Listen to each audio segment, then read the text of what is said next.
언제 또 볼 일 없으니까 보고 싶을 겁니다. 5시간만 봐도 이제 딱 이제 슬슬 정이 들 때쯤 되니까 끝나잖아. 우리 옛날에 그것도 했는데 캠프 있죠. 부동산 캠프. 그래서 어느 지역 땅을 딱 보러 가는 위치에다가 캠프를 딱 하는 거야. 해가지고 세무사 분부터 해가지고 회계사, 세무사 관련된 분부터 해가지고 그 뭐지 토지 개발부터 건물 짓는 건축사까지 다 해가지고 땅 하나 잡고 어떻게 해야 될 건지 그런 거 이제 브리핑하고 수익률이 얼마 나왔는지 났던 물건도 좀 보고 그리고 이제 캠프 파이어 좀 하고 12시 끝나면 맥주 한 잔 딱 먹고 소주 한 잔 먹고 자고 그 다음날 아침에 정말 그 지역에서 제일 맛있는 그런 거 있잖아요. 맛집 같은 데 가서 이제 오는 거를 한번 기획을 해봤었어 옛날에. 안 모여. 안 모여. 금액이 크니까 안 모여. 그래서 내가 이 남 소장님하고 저하고 이제 김주서 선생님하고 이제 한번 추진 한번 해보려고 나중에 그 추진할 때 오고 싶으면 오세요. 네. 한번 투어하는 거야. 뭐 세종시 투어를 하든 아니면 저기 어디야 그 최근에 좀 약간 이슈 있는데 그런데 한번 투어를 하든 기회가 되면 사람들하고 친해지기 좋거든요. 어차피. 네. 그래서 주변에서 좀 약간 부동산 쪽 관련된 거 전문가 하시는 분들 있잖아요. 한 사람씩 한 사람씩 알아두면 되게 도움 많이 됩니다. 자기한테 뭐 돈을 줘서 이렇게 하는 게 아니라 저 사람한테 한마디 딱 들었는데 그게 나한테 도움되는 게 되게 많을 때 있어. 입을 건 사야 되냐 말아야 판단할 때도 되게 도움 많이 되는 게 있으니까 제가 어렸을 때 느꼈던 건 그거야. 주변에 많은 사람을 활용하라. 예. 유비가 돼야 돼. 유비가 싸움을 잘해요. 얼굴이 잘생겼어. 뭐 돈이 많아. 그거 아니잖아. 밑에 누가 있어? 관우부터 해서 누구? 보명도 있고 누구도 있어요. 장비. 얘네들이 있으니까 산 거 아니야. 예. 이거 뭐 잘난 게 뭐가 있는데. 기분이 계속 나쁘신가 봐. 저는 이제 그래요. 제가 주변에 괜찮은 사람이 저 사람이 이 분야를 좀 잘한다 그러면 그 사람을 활용해가지고 할 수 있는 것들을 많을 거기 때문에 일단 인맥이라는 게 그래서 중요한 거잖아요. 예. 그러니까 저 주변에 물어볼 수 있는 사람 있으면 여기 주변에 동기분들 있으면 서로 잘 지내면 좋잖아. 혹시 지금 그 카페 있죠? 네이버 카페인가요? 우리? 부사모에서 오신 건가요? 거의 대부분이? 나 부사모다. 2명? 3명? 4명? 부사모 아시네. 예. 부사모 가서 그럼 내가 글 딱 그러면 밑에다가 댓글 딱 쓰면 그때 누군데요? 라고 얼굴이라도 딱 붙어 있는 사람이 있거든요. 글 쓰면 밑에 얼굴이 이렇게 돼 있는 사람 있잖아. 그 사람은 얼굴이 기억나기 때문에 이분이 그분이었구나 하면서 그러면서 또 친해지는 거예요. 인터넷 가상 공간에서도. 글을 써야 말이죠. 예. 댓글도 점점점 짜증나 뭐 이런 쓰는 애들 있잖아. 강제 탈퇴시켜버려야 돼. 강제 탈퇴. 못 들어오게 해야 돼. 나중에 가상공원에서라도 만나요. 예. 갑니다. 예. 자, 무허가 질문 갈게요. 마지막. 이 건물이 지금 이 땅 있죠, 땅. 이 땅이 시땅이고 이 건물을 지은 건데 지금 현재 무허가 건물인데 얘가 건축물 지은 게 1968년도에 졌거든요. 1971년도에 건축법 생겼는데 그럼 건축법 생기기 전에 지은 무허가 건물이잖아요. 그럼 얘는 사도 된다는 얘기예요? 사면 안 된다는 얘기예요? 사도 되는 거지. 얘는 기존에 있던 무허가 건물이잖아요. 근데 허가제도가 도입되는데 허가를 안 받고 저렇게 지어놨다. 그럼 신발세 무허가는 안 나오겠네. 그래서 봐. 결론은 얘는 분양 자격이 나온다 안 나온다? 나온다. 제가 아까 분명히 건축물은 몇 평이어야 된다. 몇 제곱미터에서 해야지? 건물은 몇 제곱미터? 이런 거 없다고 그랬잖아. 토지는 90제곱미터 없잖아. 이거 건물은 1제곱미터짜리도 줍니까? 예, 줍니다. 무허가 건물이면 1제곱미터짜리도 줘요. 건물은 면적과 상관이 없어요. 그러니까 얘는 제가 분명히 기준 무허가라고 그랬지 면적이 얼마란 말 안 했잖아요. 그러니까 얘는 건축물이기 때문에 분양자격이 있다 이렇게 되는 거야. 근데 얘는 무허가 건축물인데 신발생 무허가라서 분양자격이 없다 이런 거지 면적이 얼마나 이건 따지는 게 아니란 얘기예요. 근데 아까 뭐는 따져야 돼? 토지는. 그래서 이걸 뚜껑이라고 그래요. 뚜껑. 여기 뚜껑이 소뚜껑. 이거 무허가 건물인데 이 솥은 국공유지인데 그럼 요거는 국가 땅인데 이건 내가 갖고 있는 거잖아요. 그럼 이제 이 사람이 이 건물 오래된 거를 살 때 비싸게 사진 않겠지만 얘는 분양 자격이 있으니까 프리미엄이 붙어 있는 거죠. 이 건물이 비싼 게 아니라 프리미엄 때문에 5천만 원이 가는 거야. 1억짜리면 프리미엄 5천이다 그러면 내가 저거를 5천만 원에 사서 1억짜리 아파트를 내가 프리미엄 1억을 받을 거니까 5천만 원 프리미엄을 보고 사는 거거든. 제 말뜻은 이해되셨죠? 근데 문제가 밀릴까 봐. 5천만 원인데 1억짜리 갖고 있는 애들이 많아서 아파트 밀리면 요 땅만 있으면 되잖아요. 그래서 우리 혹시 이런 말 들어봤나요? 불하란 말 들어봤나요? 기부채납이란 말도 있고 증여라는 게 있고 양여라는 게 있어요. 실무 용어이기 때문에 알고 계시면 불하, 기부채납, 증여, 양여 중에 제일 많이 들어본 말. 증여. 증여는 들어보지 않았어요? 이거 누구 거예요? 제 거예요? 줬어. 깜짝 놀랐지? 안 놀랐네?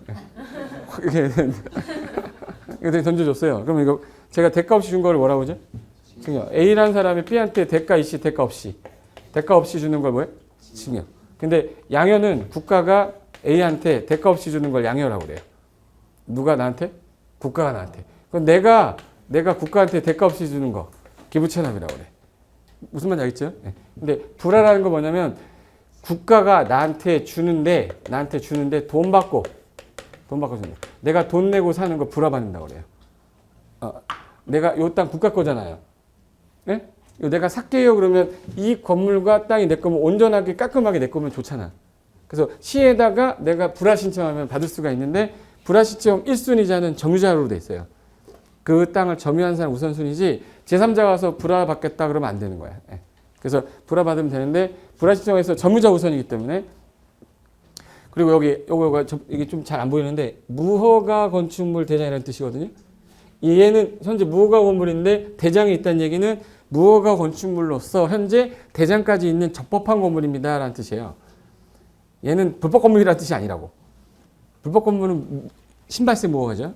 그래서 이걸 만약에 취득할 당시에 1981년도 12월 31일 현재 무허가 건축물 대장에 등재된 게 건물이다. 그럼 얘는 적법한 건물이니까 무허가 건물이더라도 이거 상관없는데 이게 만약에 무허가 건축물 대장이 없는데 81년도에 2차 항공 촬영이라는 걸 했었어요. 그 당시에 이게 딱 보인다 사진에. 그럼 얘도 나와. 제 말뜻 뭐냐면 대장이 없더라도 이거에 맞으면 분양자 있다 그 얘기예요. 그리고 재산세 납부등 공부상 내가 1981년 12월 30일 이전에 이거 존립했던 확증 있는 무허가 건물 예를 들어서 80년도에 내가 수도세를 냈던 영수증이 있는 거야. 무슨 말인지 아세요? 그러니까 그 당시 이 건물을 내가 쓰면서 세금을 납부하고 있었었다. 그걸 증명하는 거기 때문에 얘도 무허가 건물이더라도 분양자에게 주겠다는 뜻이에요. 그러니까 이거는 약간 이상한 사람이죠. 81년도에 영수증을 갖고 있는 사람이면 병이 있는 사람 아니야? 뭐 수집증 뭐 이런 병신 거 아니에요? 근데 이게 81년이면 30년이 넘은 걸 갖고 있을 리는 없잖아. 그러니까 이건 거의 나올 일이 없고 거의 대부분이 이제 항공 촬영입니다. 그리고 이제 라번 마번은 뭐 참고 규정인데 볼까? 자 봐봐요. 무허가 건물이라는 거는 일단은 제가 말하는 건 신발생 무허가를 말하는 게 아닙니다. 그냥 일반적 기존 무허가 건축물인데 얘가 사도 되냐 말아도 되냐라는 것은 일반적으로 무허가 건물이 산지한 곳은 대부분이 재개발 기본계획에 해당하는데 혹시 있을 실수를 방지하기 위해서 사유지 투자 시와 마찬가지이지만 기본계획의 포함 여부는 필수사항이다. 이게 무슨 말이냐면 여기가 무허가 건물들이 막 있었어. 무허가 건물들이야. 근데 정비 예정구역을 봤더니 정비 예정구역은 여기야. 하지 말라 그 얘기야. 어디 안에 들어있어야 돼?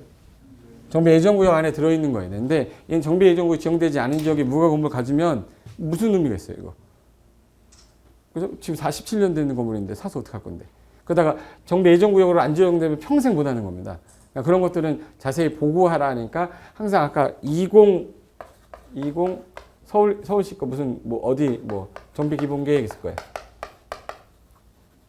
그러면 여기 정비 기본 계획 다운 받아 놓고 보는 건데 정비 기본 계획 집에서 한번 다운 받아 보세요. 그 다운 받아 보면 그 내용에 어떤 내용이 있는지 한번 훑어보는데 처음에는 무슨 말인지 하나도 모를 건데 계속 보다 보면은 어느 순간 보일 때가 있을 거예요. 그러니까 계속 자기가 언급해서 봐야 돼. 그래서 이거 개분 계획에 들어갔냐 안 들어갔냐. 근데 무허가 건물은 만약에 지금 제가 뭐만 갖고 있는 거죠 지금? 지금 이제 땅은 내 거 아니고 이것만 갖고 있는 거죠. 근데 이걸 만약에 샀을 때 문제가 뭐냐면 남의 땅을 빌려서 쓰면 점용료를 납부해야 되거든요.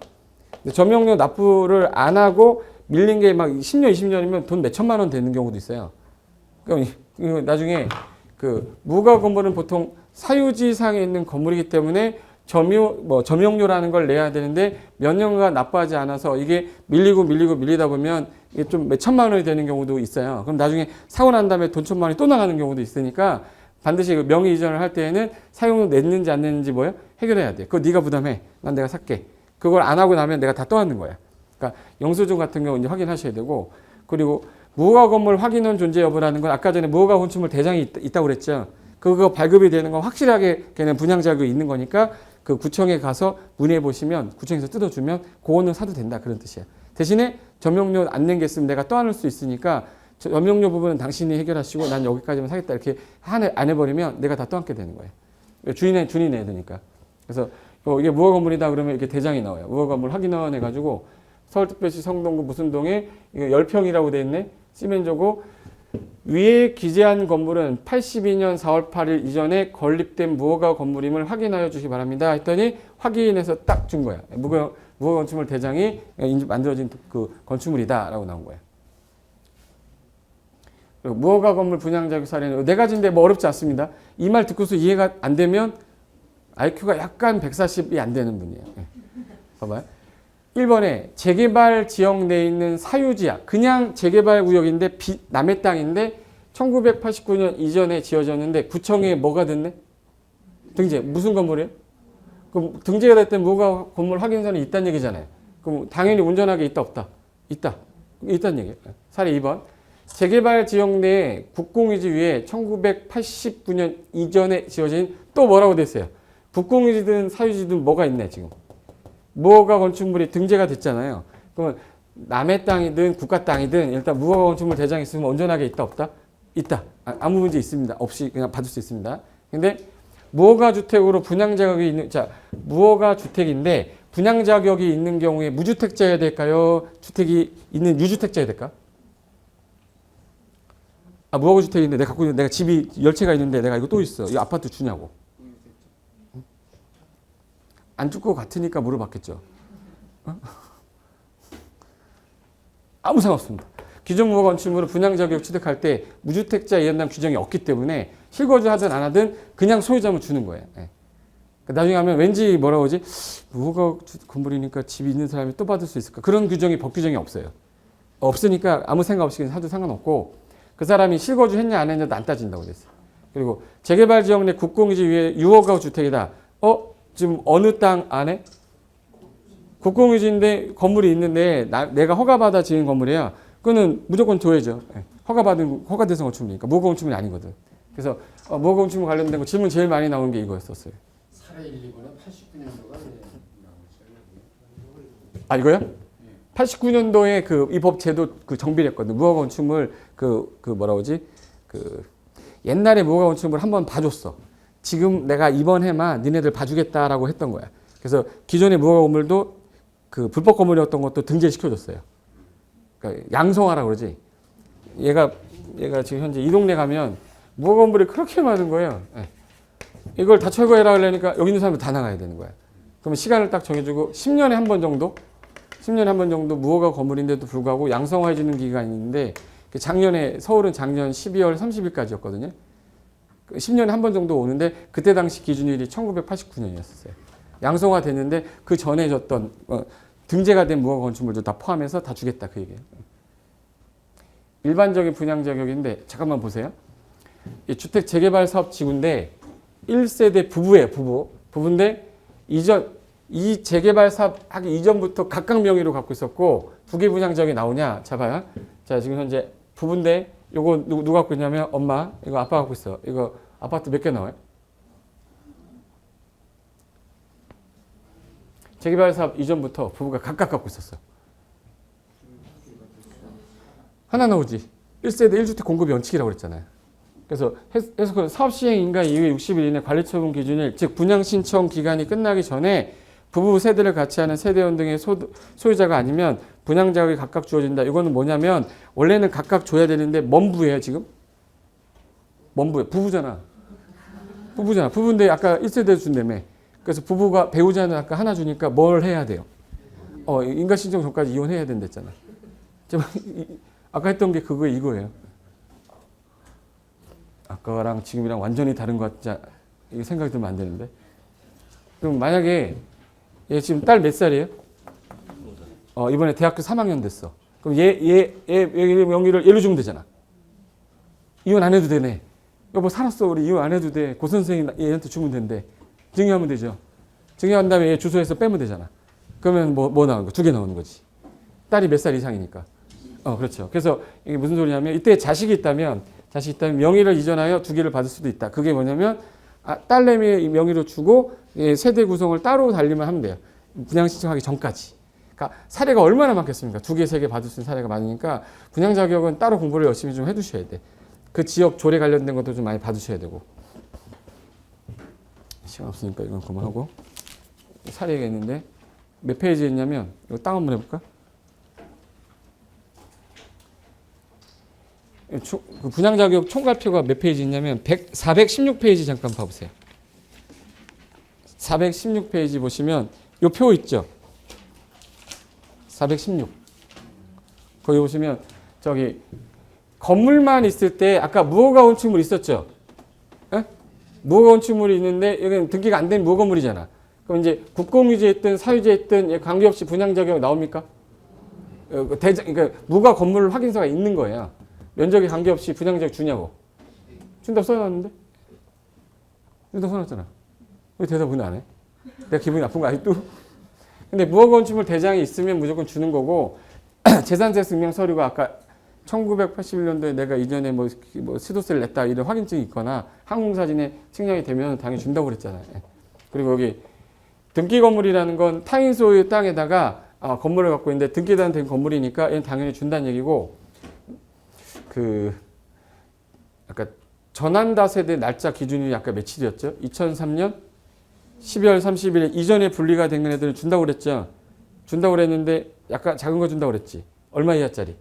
60이하짜리. 만약에 그게 지가 갖고 있던 게 60을 넘는 거였으면 그대로 준다고 그랬죠. 예. 그리고 토지 건물을 같이 갖고 있으면은 무조건 주는 겁니다. 예. 면적이고 뭐 상관없이 무조건 주는 거예요. 예. 이거 물어볼까?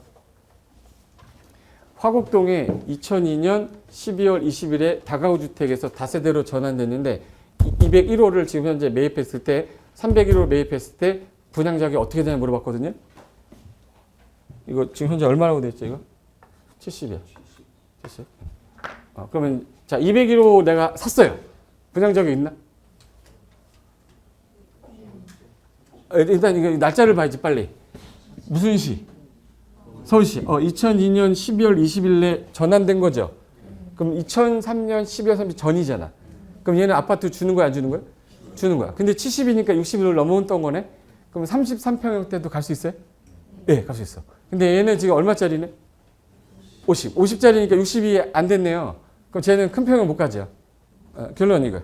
201호의 경우에는 조례 시행일이 2003년 12월 30일이기 때문에 그 이전에 분리된 세대이기 때문에 소형 평형을 받거나 임대 아파트에 배정이 되지만 얼마를 넘었기 때문에 70이면 60을 넘었기 때문에 201호 같은 경우는 분양자가 온전하게 주지만 301호는 60이 안 넘었었잖아요. 그러니까 얘 같은 경우는 뭐 소형 평형으로 빠지든지 임대 아파트 받게 되는 거야. 이게 되는 건가요? 그럼 이제 안전진단 절차인데 그 페이지 418페이지에 재건축의 핵심 안전진단이라 나왔죠.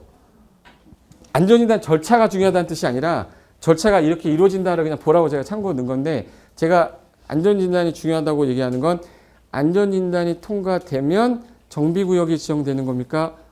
정비구역 지정되고 안전진단 하는 겁니까? 안전진단 하고 그 다음에 통과되면 지정한다. 그게 중요한 거지. 여러분 절차가 중요하진 않아요. 시험에서는 되게 중요할 수 있겠지만 여러분 시험 공부하는 거 아니잖아. 그러니까 절차가 중요한 게 아니라 안전진단이 이렇게 가는구나 정도만 아시면 되고 그리고 이제 추진위원회라고 있는데 아까 추진위원회 몇 명이 아까 뭐였지? 5명이 모여서 과반수 동의 얻었었죠. 과반수 동의 얻어서 얘네가 이제 뭐 설립을 하는 거죠? 얘네가 지금 모여가지고 조합 설립 추진위원회니까 얘는 뭐만 하면 없어져요. 조합만 설립하면 없어지는 거니까 추진위원회가 하던 업무는 그대로 포괄승계가 되기 때문에 추진위원회 위원장이나 위원이었던 사람이 거의 다 조합장이나 조합 뭐 간부가 되겠지. 제 말 무슨 말이냐? 그 정도만 아시면 되고 동의 요건은 뭐 볼 거 없을 것 같고. 자, 여기 페이지 요거 한번 보고 가자. 이게 제일 중요한 게 요건데요. 관리처분 계획이 잡아요. A가 1억 5천짜리 갖고 있었고 B가 3억짜리, C가 2억짜리, D가 5천짜리 갖고 있었어. 재개발 구역에서. 근데 이 사람이 지금 현재 종전에 이걸 갖고 있던 사람들이 나갔다가 아파트를 이렇게 짓겠다. 그러면 아파트 분양 평형 신청해야 되잖아요. 근데 내가 24평형이 A, B, C가 다 이걸 신청한 거야. 그럼 얘 몇 억짜리 갖고 있던 애죠? 1억 5천인데 얘 지금 조합원 분양가 몇 억으로 돼 있어요? 2억. 그런데 일반 분양가는 3억. 그럼 아까 프리미엄 얼마네? 1억. 그럼 얘는 1억 5천짜리인데 2억 신청했으면 나 얼마를 내놓고 5천 내놓고 받으면 3억에는 팔 수 있는 거죠. 정말 이된 거예요? 근데 얘는 3억짜리 있었던 애인데 2억짜리 신청했으면 얼마를 받고 1억 받고 아파트 받는 거죠. 맞죠? 근데 여기 2억짜리 갖고 있던 애는 뭐 돈 주고 받고 없이 그냥 받으면 되잖아요. 그럼 일단 재개발 구역이 지정되는 경우에 얘는 건물 갖고 있고 토지 건물 갖고 있었잖아요. 이건 재개발이잖아. 근데 이게 만약에 재건축이었다 그러면 토지만 가진 애들은 못 받아요. 건물만 가진 애는 못 받아. 토지 건물 같이 가진 애야 됩니다. 이게 재건축으로 바뀐다면 제 말 뜻이 된 거죠. 똑같은 겁니다. 근데 이 상태에서 몇 주택을 주는 게 원칙이라고 되어 있냐면 아까 1주택 공급이 원칙이라고 그랬잖아요. 하나 주는 게 원칙인데 한 사람이 땅을 10개 갖고 있든 건물을 아파트를 10개 갖고 있어도 몇 개 주겠다. 하나인데 어떤 지자체는 2개를 주는 경우도 있고 어떤 지자체는 3개 주는 경우도 있다는 조례로 따로 규정하기 때문에 이거는 참고로 아시면 되고 소유한 수만큼 주는 이유는 10개 갖고 있으면 몇 개 주겠다는 얘기예요. 10개 있어도 10개 주겠다는 얘기예요. 실컷 사야지 이런 거. 실컷 사면 어떻게 되는지 보여줄게요. 과밀억제권역 외의 재건축입니다. 그러면 과밀억제권역은 서울, 인천하고 수도권 중에 큰 시만 과밀억제권역이거든요. 거기가 아니야. 예를 들어 속초야. 과밀억제권 밖에 치죠. 속초에서 재건축 아파트를 3채 갖고 있으면 3채 줍니다. 실컷 사세요. 맞지? 투기가 없으니까 다 주겠다는 얘기예요. 그리고 근로자 숙소 기숙사는 예를 들어서 근로자가 만약에 50명이 살았는데 현대가 하나 갖고 있던 거잖아. 그럼 하나 주면 49명이 못 가잖아요. 소유한 수만큼 줘야 되는 게 당연한 거다. 투기가 없어서. 근데 아까 전에 제가 말씀드렸던 게 1억 5천짜리 있는데 5천짜리 있는데 얘는 10억짜리 갖고 있어. 그럼 얘도 한 채 받고 얘도 한 채 받으면 10억 열 받은댔죠. 그 개 같은 경우는 몇 개 줄 수 있다고 그랬지? 2개. 그래서 권리가액이라든지 면적이 좀 크면 몇 주택을 공급할 수도 있고 2주택. 근데 만약에 한 주택은 원전한 거 주지만 한 주택은 약간 핸디캡을 주겠다 해서 60 이하짜리 한 채 줘요. 그리고 3년간 못 팔게 해버리니까 금액이 큰 경우에는 2개를 받을 수 있는 경우도 있습니다. 있는데 하나는 몇 평형대? 60제곱미터면 24평형짜리. 그러면 이제 걔 3년간은 못 팔게 한대죠? 네, 됐어요. 거기까지. 그리고 이번에 최근에 개정된 건데 가로주택 정비사업은 일단 3주택까지 주는데 이번에 11월 달에 개정된 게 과밀억제권역 안에 있는데 무슨 지구라고 돼 있네? 투기할 지구 외면 투기가 아예 없다는 얘기죠. 네? 투기할 지구 아닌 지역이라고 돼 있잖아. 그러면 재건축할 때는 몇 주택 이하로 준다고? 3주택. 그러니까 여기 서울이죠. 아까 이거 서울 바깥 서울 아닌 지역의 재건축은 다 준다고 그랬잖아요. 그럼 과밀억제권 안에 들어왔을 때에는 투기과열지구가 아닌 지역이 투기 별로 없으니까 재건축하면 3주택까지는 주겠다. 이게 새로 신설된 거야. 재건축 활성화시키려고. 내가 얘기 하나 해줄게요. 그럼 예를 들게요. 강남구 음마아파트 있죠. 강남은 서울이니까 과밀억제권 아닙니다. 근데 투기과열지구 해제가 됐어요. 그러면 재건축인데 음마아파트 내가 3개 갖고 있으면 몇 개 줘요? 3개 준다 그 얘기예요. 예. 사란 얘기야. 빨리 재건축 활성화시키려고. 근데 안 사잖아 지금 주택을. 제발 이된 거죠. 이번에 새로 신설된 거예요. 그러니까 일반인들 잘 모르는 내용이고 그리고 아까 전에 과밀억제권역이라는 게 여기예요. 서울하고 고양, 의정부, 하남 여기서 이렇게 요 빨간 표시 요 된 게 과밀억제권역이고 요 위에 아래가 뭐냐면 성장관리권역이에요. 수도권에.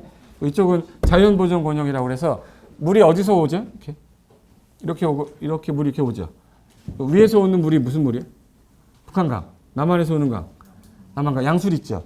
두물머리 2개 만나는데 요 라인까지 여기다가 오줌 싸면 우리가 다 먹는 거네. 그잖아요.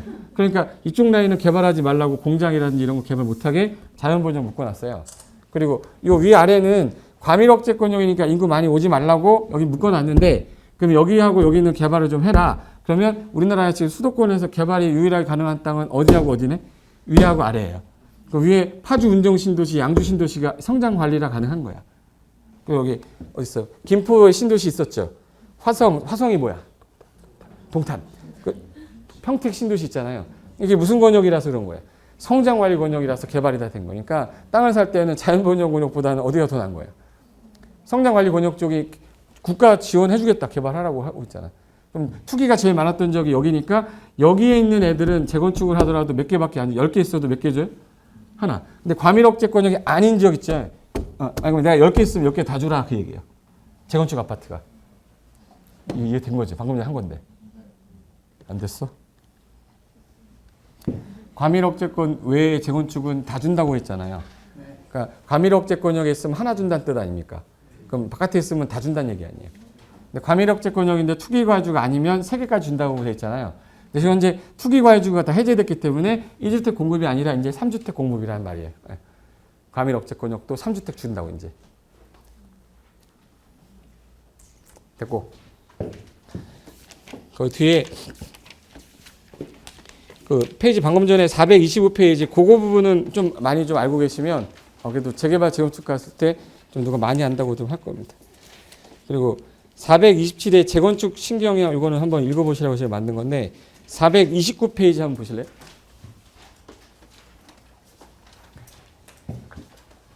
재건축의 고수가 나타났다. 일밤 TV 고수 해가지고 제가 한번 TV에 나온 적 있었거든요. 뻥인데.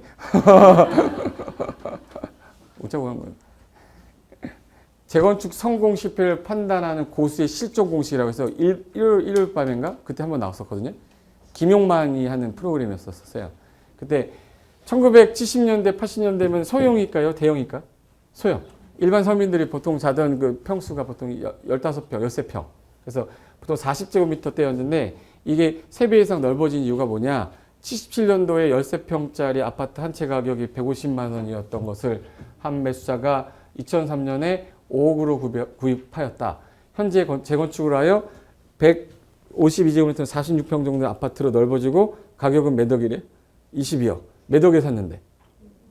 5억에 샀는데. 분담금 냈겠죠? 그래도 돈 금액은 많이 올랐잖아. 여기가 어디였기 때문에 가능했을까? 강북이라서 강남이라서. 강남이라서 그랬을 거야. 옆에 있는 아파트 가격이 비싸니까 22억짜리 아파트가 강북에 많지는 않잖아요. 강남이 거의 대부분이잖아. 근데 얘가 지금 현재 어떻게 된 거냐면 아까 제가 재건축이 가장 중요한 거는 용적률하고 그다음에 뭐였지? 대지 지분이에요.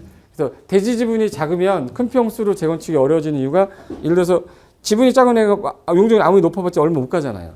그러니까 이제 등기부등본에 제가 아까 대지권 비율 찾아보라고 했던 거 그걸 이분이 얘기한 거야. 그 사람이 얘기한 걸 오드를 친 거야 제가 그냥. 그리고 대지 지분이 재건축의 핵심인 이유는 대지 지분이 클수록 올라가는 면적, 비례되는 면적이 크기 때문에 큰 평수가 하는 거다. 그래서 땅이 넓은데 세대수가 적으면 잠깐만 땅이 넓어.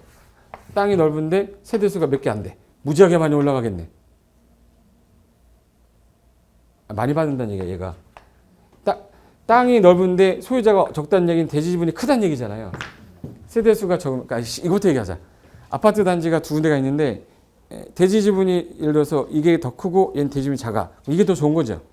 근데 세대수가 얘는 무지하게 많으면 안 되지. 다 나눠 먹어야 되잖아. 세대수 적은 애가 더 날 수도 있잖아. 그리고 용적률이 높아야 돼, 낮아야 돼? 높아야 돼. 이런 걸 여러 가지 고려해 보니까 공식이 나오더래요. 여기 전유 부분에서 등기부등본에 여기 건물 내역 있고 여기 대지권 비율이라고 여기 써 있네. 이 면적분의 요거니까 얘는 대지 지분이 얼마야? 59제곱미터라는 얘기예요. 건축 면적은 47제곱미터인데 훨씬 더 크네 대지권 비율이. 그죠? 예. 그럼 이 경우에 A 아파트하고 B 아파트 비교한 건데 둘 다 13평인데 대지권이 달라. 예. 대지 지분이 얘는 39제곱미터고 얘는 58제곱미터예요. 그럼 지금 현재 몇 평 차이 나는 거죠 지금? 6평 차이인데 용적률은 똑같아요. 그럼 얘가 무상 지분으로 가는 게 24평인데 얘 몇 평이에요? 46평이야. 그럼 몇 평 차이 나는 거네? 실제적으로 받은 게 20평 차이야. 근데 이게 강남의 아파트였다. 이게 강남은 평당 5천만 원이잖아. 5, 20, 10억 차이 나는 거예요. 제 말 이해 되는 거예요? 그러니까 뭐가 커야지 된다는 얘기예요. 대지 지분이 커야 된다는 얘기예요. 제 말 뜻이 그거야. 이해 되는 건가? 그러면 그 공식이 하나 있는데 여기 있다. 이 사람이 공식 썼던 게 이 사람이에요. 이 사람. 재건축의 고수라는 분이에요. 입주 예정 아파트 주변 시세 여기 나왔다. 제가 아까 전에 우리 아파트 치면 옆에 있는 아파트 비슷한 아파트랑 가격이 비슷할 거랬잖아. 그죠? 그게 10억인 거예요. 근데 지금 재건축 아파트가 5억인 거야. 5억 빼면 5억 차이 남는 건데 내가 분담금이 2억 5천이 나온대요. 그럼 더하면 7억 5천 들어간 거죠. 근데 이 돈을 내가 은행에 넣으면 이자는 나갈 거 아니에요. 3년이란 기간 동안 나간다 그러면 5천만 원 더 했더니 총 들어가는 금액은 8천만 원이더라. 근데 이 옆에 있는 아파트가 10억이니까 이것 빼면 2억 정도가 남으니까 이 아파트는 사도 돼라고 판단하는 거라 그 얘기예요. 제 말 이해되시는 겁니까? 너무 어려운 내용은 아닌데 한번 딱 듣고 나서 아 저렇게 하는 거구나 정도 감만 잡고 있어도 돼. 나중에 궁금한 동영상 다시 돌려서 보면 되잖아. 동영상 볼 수 있나? 신청해야 돼 보는 건가요? 동영상 신청을 볼 수 있는 거죠? 아, 꼭 내가 뭐 들으라고 강요하는 것 같은 느낌이 좀 여기서 끝냅니다. 그러니까 주변 시세 아파트하고 내가 들어가는 비용 뺐을 때 저 플러스 2억이 돼야 되는데 이게 분담금이 올라가 버리면 이게 만약에 4억이 넘게 나오면 이거 사면 안 되는 거잖아. 금융 비용이 이자가 되게 높으면 문제 생기는데 지금은 금융 비용이 되게 적게 나가겠지. 이자율이 낮은 시대니까. 그리고 이 아파트 가격이 이 옆 주변에 있는 아파트 그 10억이 아니라 8억이다 그러면 하면 안 되죠. 주변에 있는 아파트 가격이 싸면 안 돼. 제가 아까 얘기했잖아. 주변에 아파트 가격이 높을수록 좋은 거라고. 세 분양 아파트가 가격이 올라가야 되니까. 그래서 그 관련된 내용 쓴 건데 거기 431, 433, 434까지 있죠. 거기 있는 그 내용이 제가 워드로 친 거야. 그 남자가 막 말을 한 걸 말로 제가 만들어 본 거예요. 방송을 볼 수는 없잖아. 그래서 제가 말로 친 거니까 그대로 읽어보시면 무슨 말인지 이해되실 거예요. 그리고 이거 뭐냐면 제가 아까 전에 그 재개발 재건축을 요즘에 안 하니까 정부가 야 그러면 니들이 안 할 거면 우리가 해줄게. 주거환경 관리해줄게. 주거환경 관리 사업 나온다고 그랬죠? 주거환경 관리 사업. 이거랑 소규모로 하는 거 하나 있었죠. 가로구역에서 하는 거. 가로주택 정비사업 있다고 그랬죠. 그래서 옛날에는 전면 철거해가지고 싹 밀어서 이렇게 졌는데 이렇게 돼 보니까 고향이 없어지는 거잖아. 내가 살고 있던 고향이 그 모습이 아니에요. 아까 남곡지역 사진 봤죠? 그 사진이 완전히 없어지고 아파트 들어서니까 옛날의 모습이 없잖아요. 서울이 다 그렇게 되면 문화적인 요소도 없어지고 하니까 그러면 이제 관리를 잘하자. 그대로 놔두되 기반시설 관련된 것만 좀 정리해서 보존 관리로 가는 게 맞다. 순전하게 아파트만 짓지 말자. 그래서 만든 게 주거환경 뭐예요? 관리 사업이고 그럼 동네 마을회관 같은 거 만들어줘서 커뮤니티도 만들어주게 하는 게 사람이 사는 곳 아니냐. 그래서 최근에 트렌드는 주거환경 관리 사업으로 하는 거예요. 마을 만들기라고 하는 거. 이제 느낌이 왔는지 봐봐. 그래서 더 이상 뉴타운 이런 거 할 수 있는 상황이 아니니까 사람들이 모여서 고민해서 만들어낸 게 이건데 그러면 주민들이 원하는 형태로 갑시다. 주택을 예전에는 싹 밀어서 신축하던 거 그냥 그대로 놔두면서 조금 증가시키거나 대손합시다. 그리고 도로라는 거를 물리적으로 깔던 거를 그러면 주민들한테 도로 조금 넓혀주고 담벼락 허물고 주차 공간 만들고 커뮤니티 시설 만들어주자. 그렇게 해서 기반에서 늘려갑시다. 그러면 거기 살고 있던 사람이 안 나가도 되잖아요. 그러면 재정착률이 떨어지는 거를 못 나가게 하거나 주변에 임대주택을 만들어줘라. 뭐 이런 형태로 개선하고 있다라고 하면서 만들어진 사업이에요. 그래서 여기 잠깐만 보세요.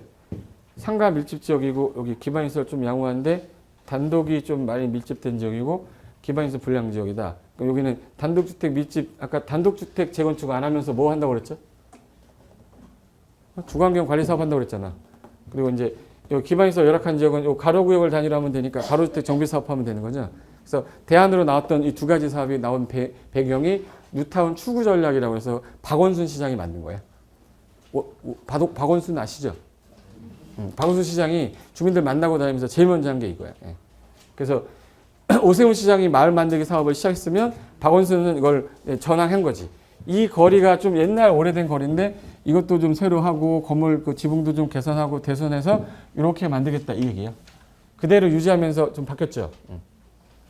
그리고 아까 전에 여기가 올림픽대로 쭉 타가다 보면 이게 암사 선사 유적지예요.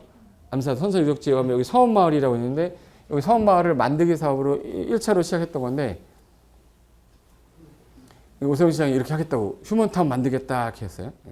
그래서 현재 서울의 강동구 서원마을 아까 말씀드렸던 거고 강북에도 하나 넣고 저기 성북에도 하나 넣겠다 해서 해당 지역 중에서 요거를 제가 촬영해 놓은 건데 이게 서원마을이에요.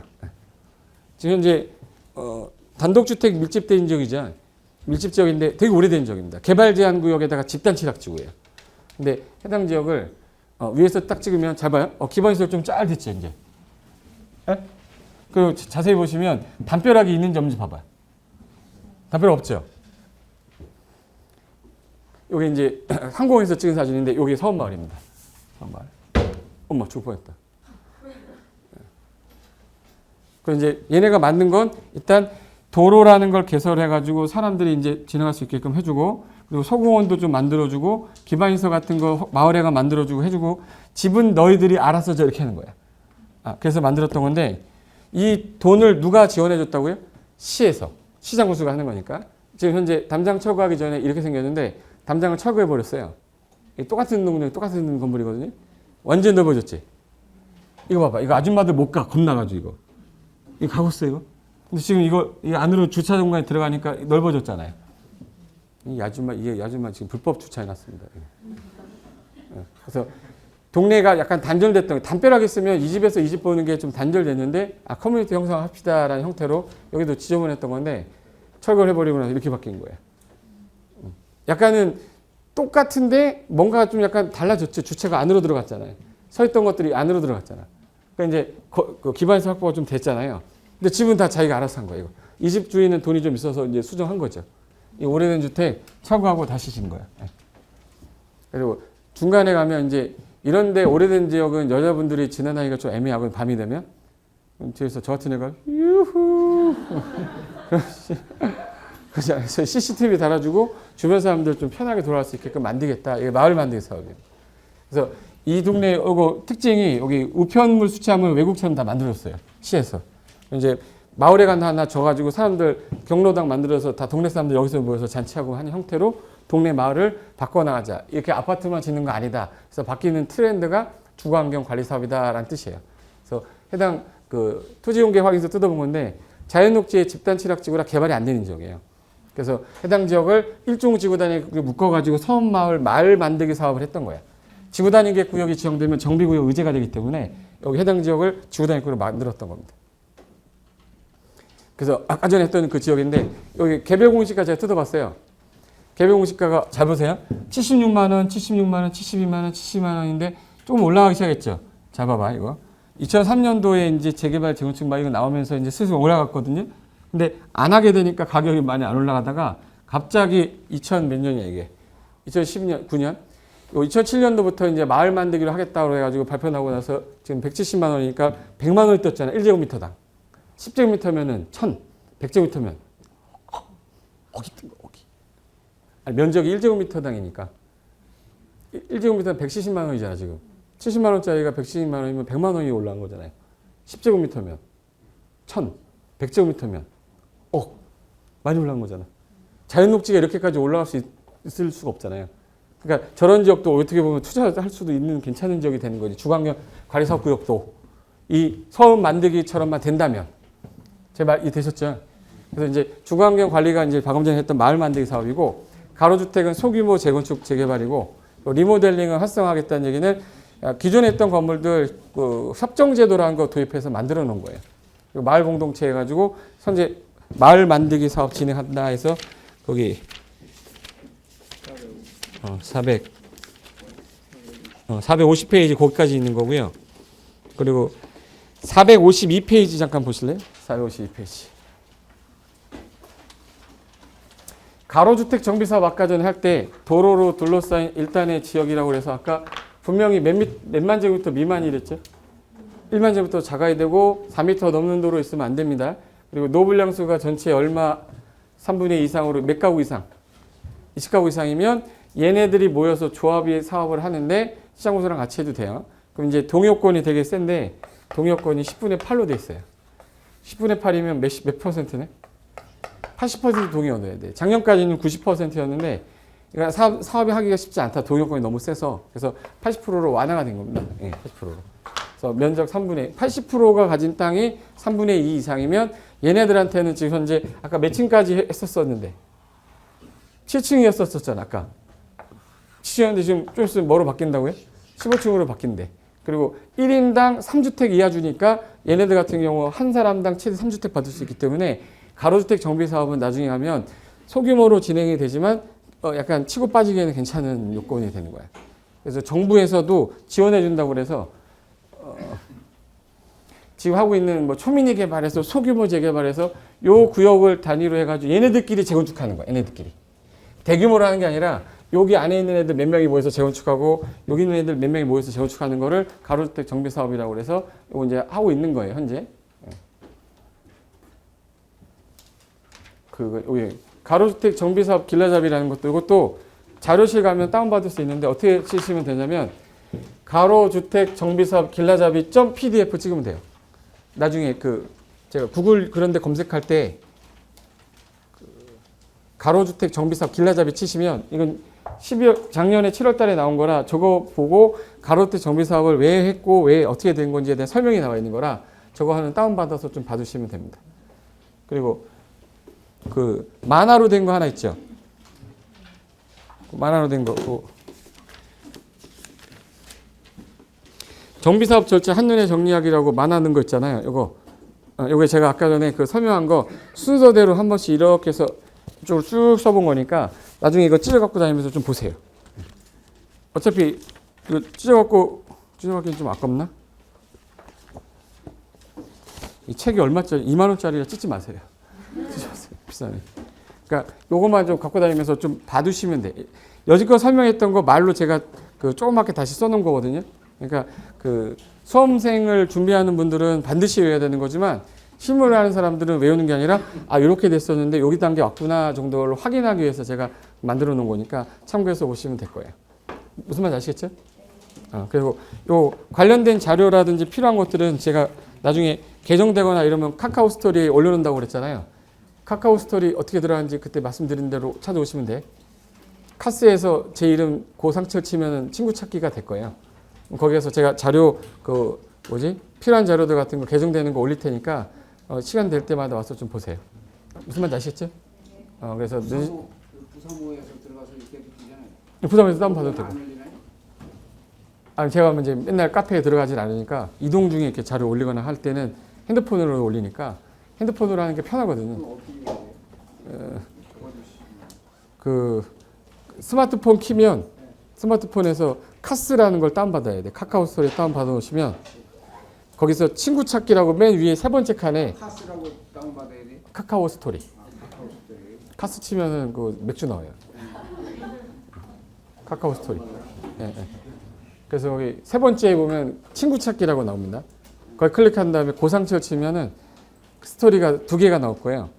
그래서 초보자부터 실전 이렇게 나올 거예요. 거기 제가 개정되는 자료 같은 거 있으면 올릴 거니까 시간 날 때마다 한 번씩 와서 보시면 돼요. 카카오 스토리. 옆 사람이 못하면 좀 가르쳐 주세요.